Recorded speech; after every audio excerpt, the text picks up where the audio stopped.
Hello again, everyone. Welcome back to another Roman Reacts. We're here tonight to watch a new video for you today. This one is actually a very much different one. It's a video that's going to be focused on the Warhammer 40k, and it's called Horus Heresy. It's just basically going in depth and detail from like how it all began, how it all started, who did what, and we're just going to give this a watch and have a go. It is fairly long, so you know what that means, a little bit of popcorn going on. And I'll try not to like go full on heavy. Nom nom nom nom nom. I'm not gonna do that.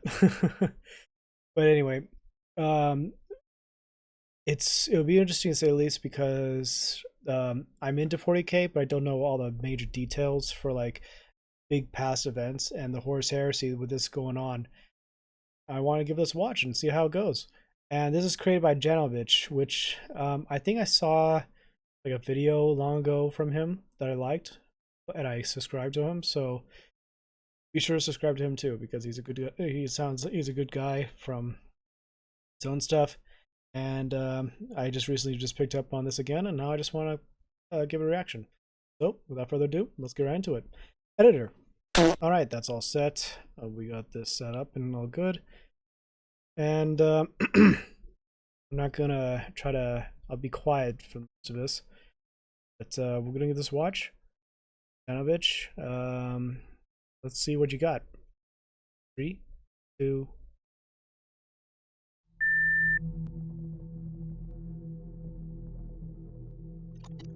Kill for the living, kill for the dead.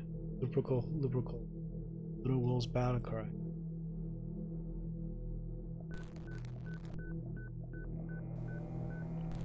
It is the start of the 31st millennium. Under the leadership of the Emperor of Mankind, the Imperium's Great Crusade has been conquering and uniting humanity's lost colonies for more than 200 years. The Ulanor campaign has just come to an end. The combined forces of 100,000 Space Marines, more than 8 million troops of the Imperial Army, as well as almost 100 Titans of the Collegia Titanica, successfully defeated the largest force of orcs the Imperium had ever faced. The orc overlord Erlak Erg had been killed in hand-to-hand combat by Horus Lupercal, Primarch of the 16th Legion called the Lunar Wolves. With their leader slain, the Greenskin Empire disintegrated into smaller warbands. The splintered remnants of the orcs were ruthlessly hunted down across the Ulanor system and ultimately destroyed. After this overwhelming victory, it was believed that the orcs would never again be able to pose a serious threat to the Imperium of Mankind. And so this important battle marked a new high point for humanity's Great Crusade. Confident in their success and ready to transfer responsibilities, the Emperor raised Horus to the rank of Imperial Warmaster, granting him the authority to command his brother Primarchs and their Astartes legions in the Great Crusade. In light of this majestic event, the Emperor also suggested that the Lunar Wolves should be renamed to the Sons of Horus. But the ever-diplomatically minded Horus humbly refused the honor so as to not agitate his brother Primarchs. At the same time, the Emperor established the Council of Terra, entrusting Malkador the Sigillite, a powerful psyker, to lay the foundations of the Imperium's first large-scale bureaucracy that we would come to know as the Administratum. One of their first orders was the increased involvement of remembrances to document the achievements of the Great Crusade. The transfer of responsibilities freed the Emperor from his direct command duties, allowing him to return to the Imperial Palace to continue working on his secret Webway project. However, in this moment of victorious glory, the Emperor's announcement had come unexpectedly, and his decisions bewildered the assembled Primarchs. The mystery around the Emperor's sudden retirement and the blatant preferential treatment of Horus would mark this moment as the beginning of tensions between the Astartes legions. However, after the extensive victory celebrations on Ulanor had come to an end, the Great Crusade would resume and the Space Marine legions continued their conquest amongst the stars once more. The 63rd Expeditionary Fleet, under the personal command of Horus himself, had since subjugated 18 systems. By chance, their scouting elements ahead of the Expeditionary Fleet had recently discovered a new human-inhabited system comprising 9 civilized planets. The 63rd Fleet made their way towards the system, which they simply designated as 63-19, as it would soon become the 19th tally of their conquest. According to protocol, upon arrival in a new system, the fleet would make the newly discovered humans an offer to join the Imperium out of their own free volition. And so a diplomatic delegation led by the popular Lunar Wolves captain Hustus Ajanus was sent to the surface to negotiate a treaty. The planet's local leader, who, surprisingly enough, also called himself the Emperor of Mankind, was delighted to receive these ambassadors of the expeditionary fleet. However, once he was informed of their purpose to bring their small civilization into the fold, he immediately refused their proposal. In their isolation and ignorance, the small empire of 63-19 ironically considered itself to be the epitome of civilization and the true origin of humanity. In his misguided grandeur, the false emperor was in fact insulted when Sejanus refused to swear fealty to him. He ordered his elite palace guards, the so-called Invisibles, to kill the Space Marine delegation. This unprovoked hostility would of course not go unanswered. The death of his favorite captain enraged Horus and left him with no choice but to establish imperial rule by military force. A new delegation was sent to the planet in a final attempt to convince the planet to capitulate without bloodshed. But this time it was accompanied by a huge armed force to enforce the subjugation. It would be their final chance to surrender, but before any further contact could be established, the invaders were already fired upon by their planetary defenses. And so a combination of Astartes and Imperial Army forces swiftly made planetfall and ruthlessly assaulted the capital of System 63-19. Stormbirds and drop pods started landing on the surface. The invaders' firepower was overwhelming, and before long almost the entire city was in control of the Lunar Wolves. Whilst the Imperial Army units secured the city, the Space Marines made their way to the Imperial Palace to find this false emperor. After fierce hand-to-hand combat, the Astartes completely wiped out the stealth-cloaked palace guards.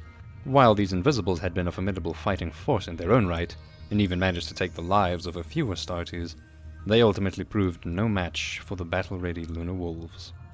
Garviel Loken, captain of the 10th Company, ascended to the highest levels of the palace and was the first to reach the throne room.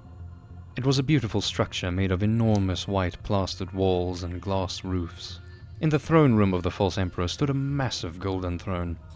The impressive architecture of the royal structures would become inspiration for parts of the imperial palace back on Terra that was still under construction. And many of the splendid ornaments here would later even be moved to Holy Terra to decorate it.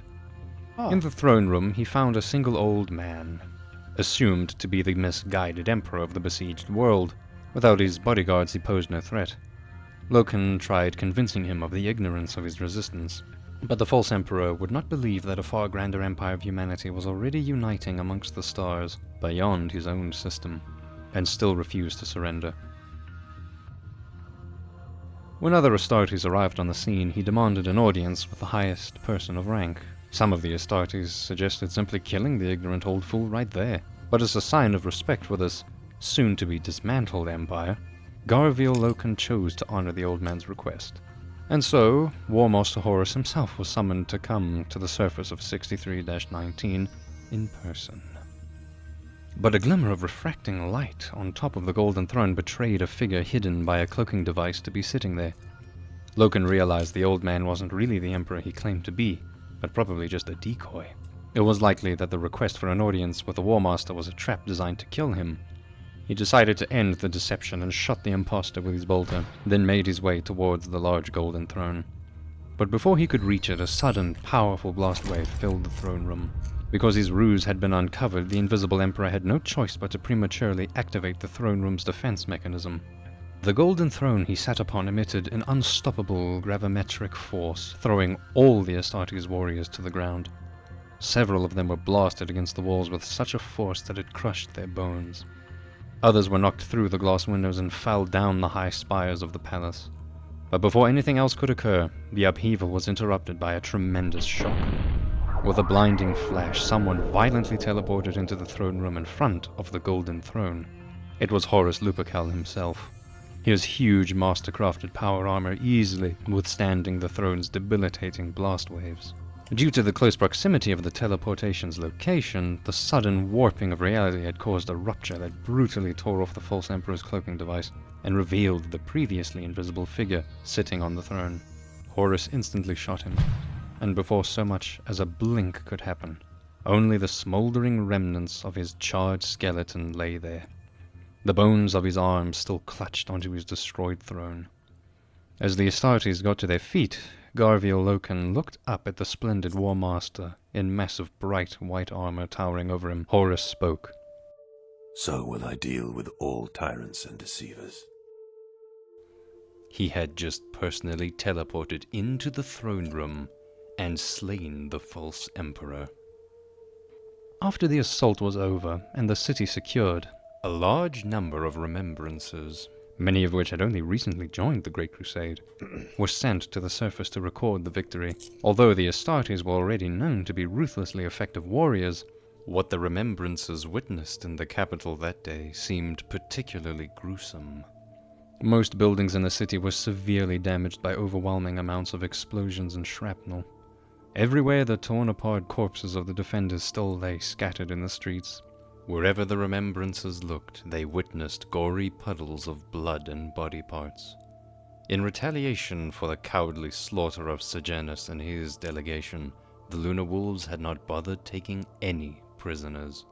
They had completely ravaged the defenders without any mercy.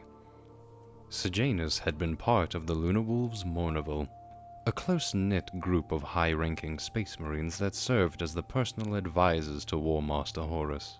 Sejanus' unfortunate murder meant a replacement had to be found.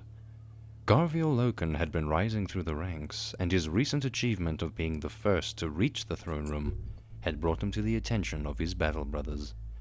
And so, on a night lit by the crescent moon, Loken was summoned to a ceremonious meeting, where he would meet the other members and be inducted into the Mournival. The other members were Ezekiel Abaddon, first captain of the Lunar Wolves and second in command after Horus; Horus Aximond, nicknamed Little Horus for his uncanny physical likeness to the Warmaster, and captain of the 5th Company; and finally Tarik Togeddon, captain of the 2nd Company. After taking his vows, Loken became an official member of the Lunar Wolves' War Council and a trusted advisor to Warmaster Horus. This new responsibility meant he would no longer be available to lead the troops of the 10th Company into battle at all times himself, so he would have to assign someone else to substitute his command. Although battle brother Xavier Jubal had been second in command to him, Loken personally preferred his close companion Nero Vipus instead. Loken's new rank as a prestigious member of the Mournival bestowed him the authority to bypass the usual chain of command, and so following his intuition, he chose to promote Nero instead. The planet's last remnants of resistance had a last holdout in a place called the Whisperhead Mountains. It was a strong fortress on top of a high mountain that the inhospitable terrain made difficult to reach. Over the span of several weeks, units of the Imperial Army had been attempting to defeat this last bastion of resistance, but were met with little success. After some deliberation, Command considered Astartes' intervention necessary. Garviel Loken and his 10th Company were ordered to capture the Whisperhead's holdout and swiftly bring the conflict to an end. Their Stormbird transports loaded up with tactical and Terminator squads and departed towards the enemy defenses on the mountaintops. On the way there, they noticed mysterious Vox interference. It was believed that the enemy disturbed their signals by broadcasting a whispering voice, saying the following thing: Samus, that's the only name you'll hear. Samus, it means the end and the death. Samus, I am Samus. Samus is all around you. Samus is the man beside you. Samus will gnaw upon your bones. Look out, Samus is here. For now, they concluded that the enemy had somehow managed to hack into their Vox systems to spread their propaganda, and so they ignored the sinister voice and went on with their mission. The combat on the mountaintop turned out to be completely one-sided, as the Astartes made short work of their resistance and suffered not a single loss. Once they had achieved victory, Garviel Loken ordered his Space Marines to regroup, but one of the tactical squads had gone missing and did not respond to any Vox communications. They set out to investigate the situation, and before long, they arrived at a horrible scene.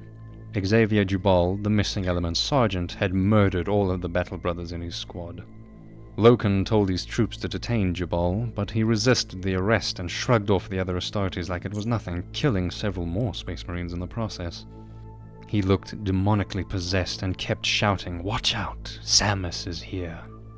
Loken drew his combat knife and dueled the renegade Astartes. It was a hard-fought battle, but he eventually managed to kill Jubal with a stab through the chest. After the incident, the bodies of the dead Astartes were taken back to Horus's flagship, the Vengeful Spirit, for investigation. Back on the flagship, Loken summoned his close friend Kirill Sinderman to him for a debriefing. Sinderman was an old man, and one of the most prestigious iterators that accompanied the 63rd Expeditionary Fleet. The body of Jubal and the other dead Space Marines present in the room surprised Sinderman. As he had been told, there had been no losses during the assault on the Whisperhead Mountains. That much was true. The defenders had not managed a single kill, and the resistance was easily destroyed. Loken instructed him that this would continue to be the official record. No mention of a fight between Astartes brothers was allowed to spread, as it would be devastating for morale. Whatever had happened to Jubal, according to the Imperium's secular truth, demonic possession did not exist. Instead, Sinderman was told to come up with a story of a Stormbird landing accident. But privately between these two men, Sinderman suggested that it might have been a disease. Of course, Astartes were immune to almost any virulent kind of plague, but perhaps a virus had somehow corrupted Jubal's mind and caused his violent outburst. They both agreed that given the circumstances, this was the most logical explanation. But before they had finished their conversation, suddenly the corpse of Jubal opened his eyes and once again screamed about Samus. With weird, contorted motions, his corpse rose to his feet. Before they could process what had just happened, the undead Jubal started running towards them. Loken was knocked aside by the rampaging charge, and Jubal grabbed Kirill Sinderman and then lifted him off the ground. But the demonic screams had alerted Nero Vipers, who entered the room and started shooting his bolter at the undead Space Marine. Jubal threw the body of Sinderman in his direction. The old Remembrancer would have died right there if Nero had not managed to catch him and break his fall. But the rescue allowed the demon to escape the room. Jubal made his way through the hallway, where he encountered the Pict Recorder, Euphrates Keeler, and several other Remembrances. He killed two of them in a brutal fashion, ripping their guts out, and with a wide, gaping demonic mouth, bit one of their heads straight off. Before he could kill the other Remembrancer, Loken and Nero chased it down and began shooting their bolters on full auto. It took 90 bolter rounds before the monstrosity would stop moving. Not that there was much left of the mangled corpse of Jubal, but they decided to use a flamer to incinerate his remains nonetheless, to make sure he wouldn't get up again. After the horrific event, Warmaster Horus came to speak with Loken. Despite being only a new member of the Mournival, he would be trusted with the truth. Horus explained to him that Jubal had been possessed by the warp. Loken was surprised, as such a concept seemed to be against the Imperial truth. But Horus explained to him that a demon like Samus is essentially nothing more than a poorly understood warp entity. The word demon was simply a non-scientific superstitious term for some kind of alien species from the warp. Although it has no physical manifestation, ultimately it was not so much different to the Eldar or the Orcs. Although the Emperor had not explained this to Horus directly, the Warmaster speculated that after the triumph of Ulanor, the Emperor entrusted him to lead the Great Crusade and his brother Primarch, so the Emperor would have time to study and understand the warp. He told Loken that although the warp works in mysterious ways, it isn't sorcery. Surely the Almighty Emperor would eventually find a way to bring the entities of the warp to their knees, just like everything else that had stood in the Imperium's way before. Rational mastery over the warp would soon dispel any superstitions about demons and gods. Although confusing, all of this was in accordance with the Imperial truth. What Horus did not tell Loken, however, was that he was already harboring doubts about these truths himself. His trust in the Emperor's decisions was waning. His insecurities had led the Warmaster to seek more advisors than just the 4 members of his Mournival. Most notably amongst his new counselors was Erebus, the first chaplain of the Word-Bearers Legion. Their Primarch Lorgar and his legion had a proclivity for the religious, although this went against the rules of the secular Imperium.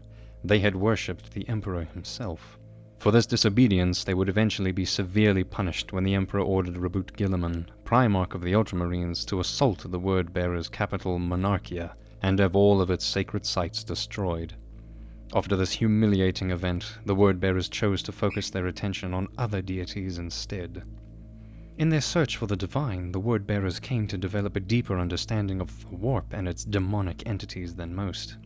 In order to effectively counsel the Warmaster on these matters, First Chaplain Erebus had been invited to personally accompany the 63rd Expeditionary Fleet. Although frowned upon, the concept of private warrior lodges where Astartes of the Great Crusade could circumvent the strict hierarchy of rank and instead speak from man to man had spread throughout many of the legions. These unofficial lodges were a way for the soldiers to fraternize and speak their minds without fear of repercussion. Garvio Loken was against these sorts of secret gatherings. He believed that the secrecy of the lodges would lead to even more secrecy and eventually to division within the Legion itself. After he had found a large membership badge on Jubal's dead body, he began to question to what extent the lodges had been taken hold within the Lunar Wolves Legion. To find out, he attended a large meeting where his second-in-command Nero Vipus was present. But after experiencing for himself the positive effects on brotherhood these private conversations could have, he somewhat softened up to the idea of the warrior lodges. The Expeditionary Fleet received a distress call from a planet that had aptly been named Murder. The Blood Angels Legion had already attempted to conquer the planet, but had run into fierce resistance against an alien force called the Mega Arachnids.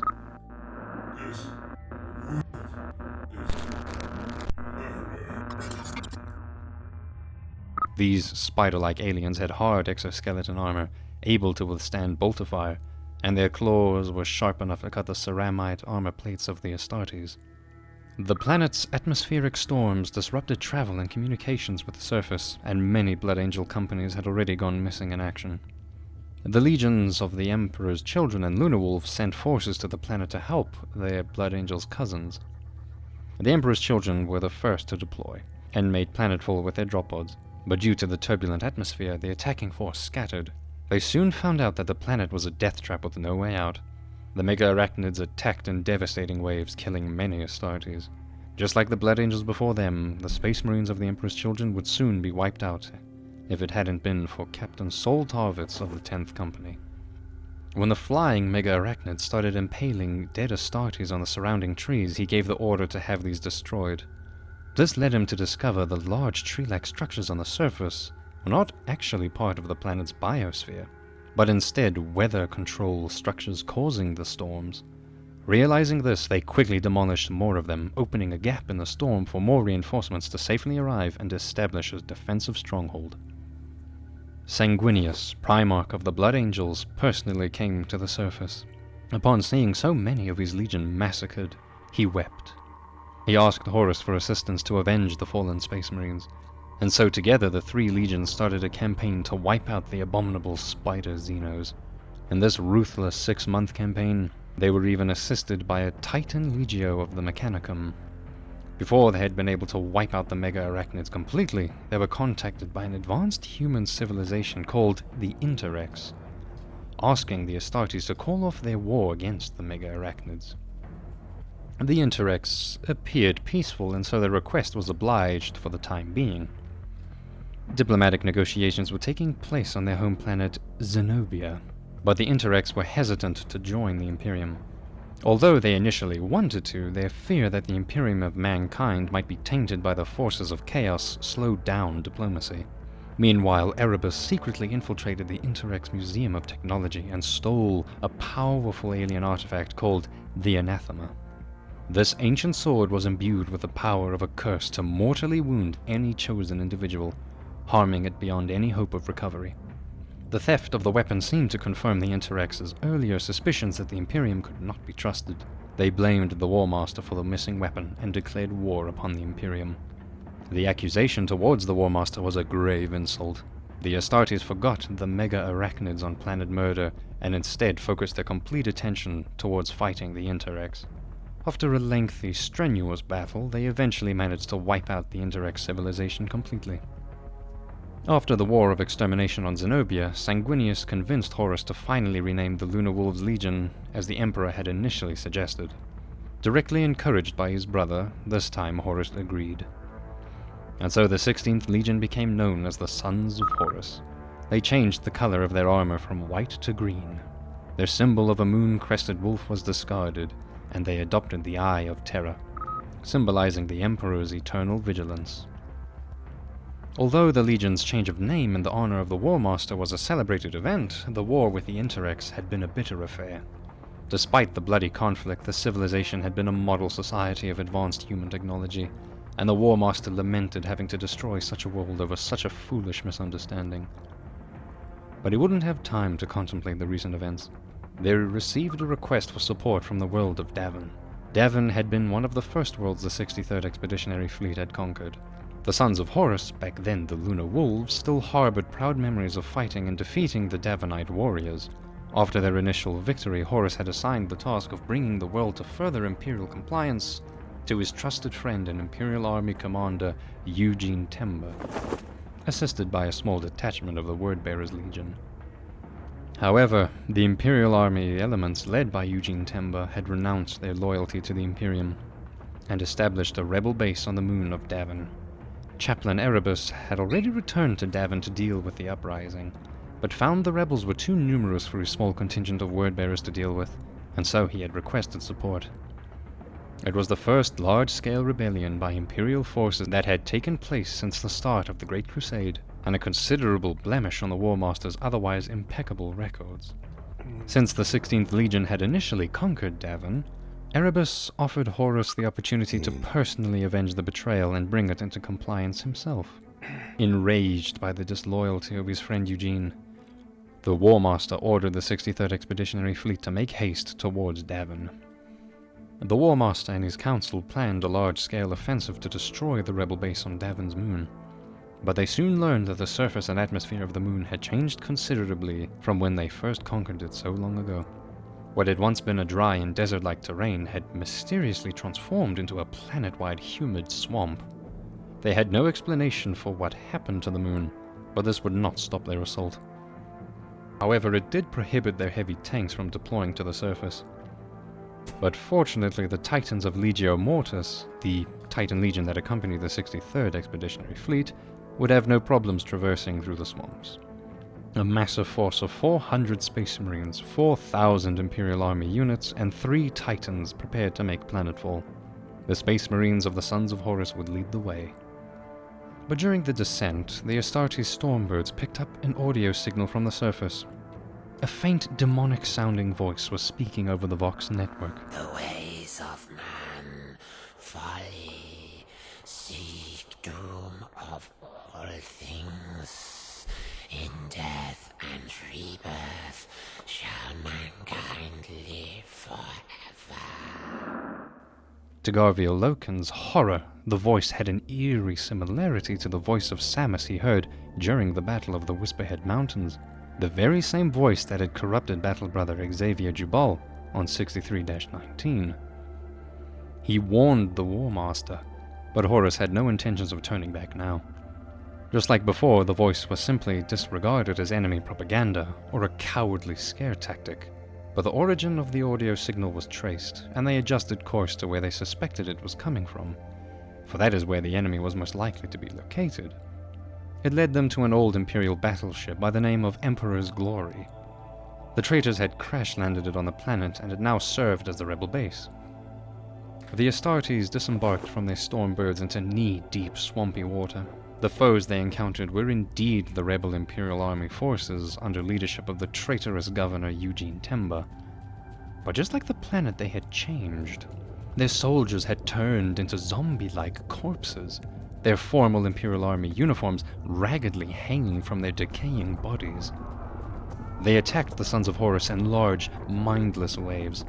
Arms came up from the murky waters and dragged many Space Marines down into the swamps, drowning many of them. Despite the attackers' ghastly, lifeless appearance, they possessed a brute force, and it took the Astartes all of their discipline to fight off the attacks. Horus personally led the spear tip of the Astartes force into the downed starship. But as they battled their way deep into the belly of the ship, the Emperor's glory started to tilt. Enormous waves of swamp water splashed out of the way as the wreckage of the large ship rolled over. Those on the outside, close enough to the ship, were swallowed by the mud or crushed underneath the hull of the ship. Inside, Horus and 200 of his Astartes were tumbled upside down. Rusted steel deck layers gave way to the weight of the ship and collapsed, crushing many Space Marines to death despite their protective power armor. Due to his near-indestructible suit of power armor, Horus survived the incident. But nonetheless, one of his lungs was punctured by a steel rod. He pulled it out, and his enhanced physiology almost instantly sealed the wound. But he found himself alone, with no response to his Vox signals, despite hearing many groans and shouts of wounded Space Marines echo throughout the remnants of the ship. He had no hope of finding them in the confusing wreckage. He pushed on and soon arrived on what looked like the command bridge of the ship.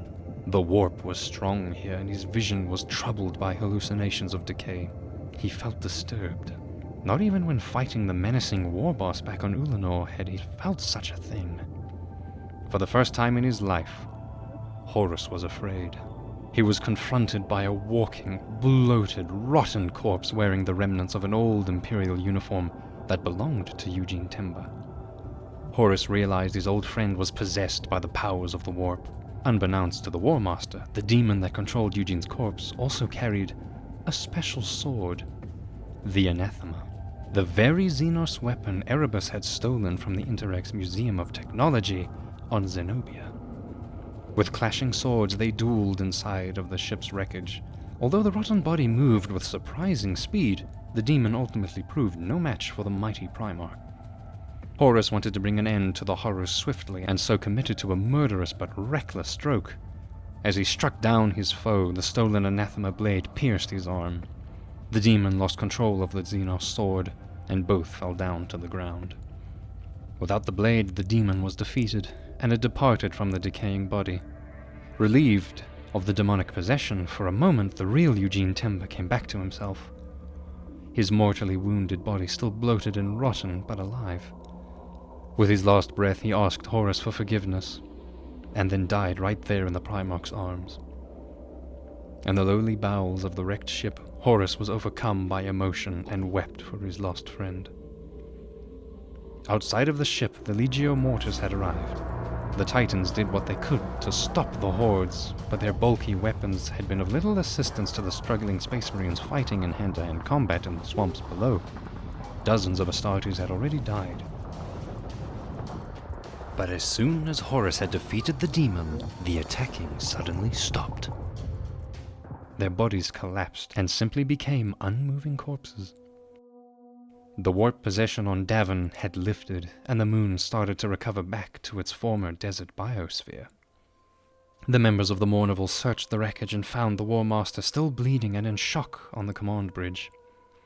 They escorted him outside, but to their surprise he collapsed to the ground and fell unconscious. With great speed they carried his body to a Stormbird and rushed back to the Medicae station on Horus's flagship, the Vengeful Spirit. But upon the return of the Stormbirds, a crowd of remembrances flocked to the embarkation deck to catch the first news of the anticipated victory over the rebels. But Horus was in a critical condition, and the Mournival was in no mood to slow down for the crowd of people that were now blocking their way.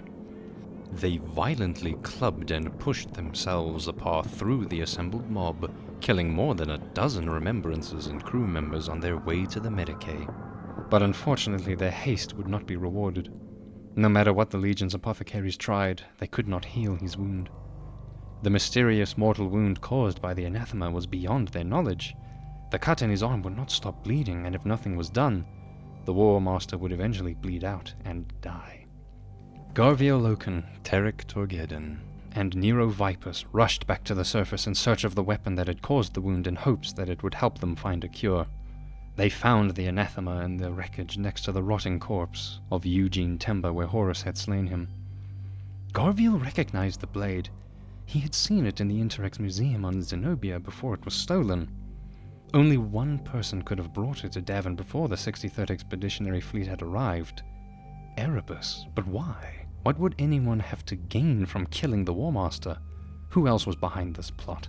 Whatever the answer to these questions might be, it was already too late. The other two members of the Mournival, Abaddon and Axamond, had remained on the vengeful spirit, while Horus was slowly dying.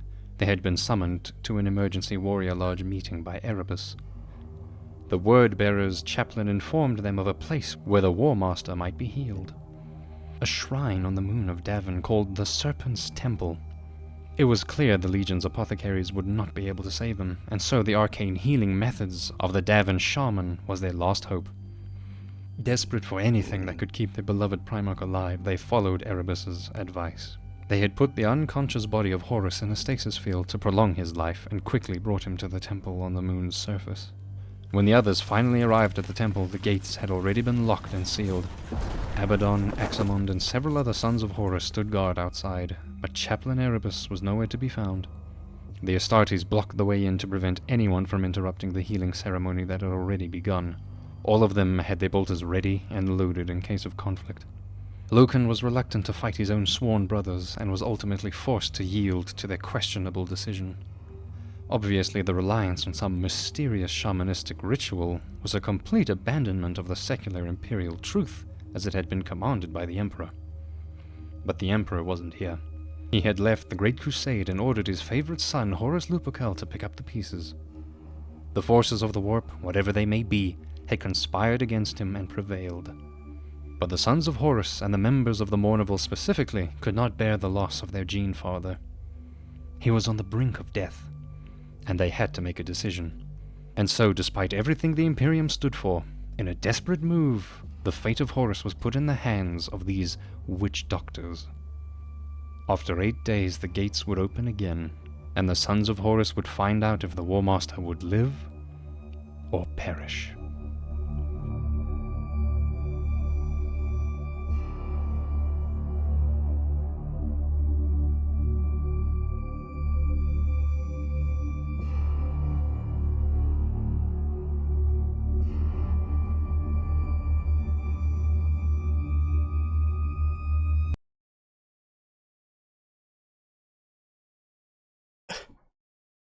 I'm shocked. That was super good. Just the way he weaved the story into figuring out how things were, how things went, how it all came down to it. The beginning of Horus's ascension to Warmaster, to becoming to lead his crusade in his father's stead, having those doubts, having those things, and then effing Erebus just coming in to be able to like mess things up. And mess things up he did. He stole the sword from that conclave. They because of the misunderstanding, they declared war.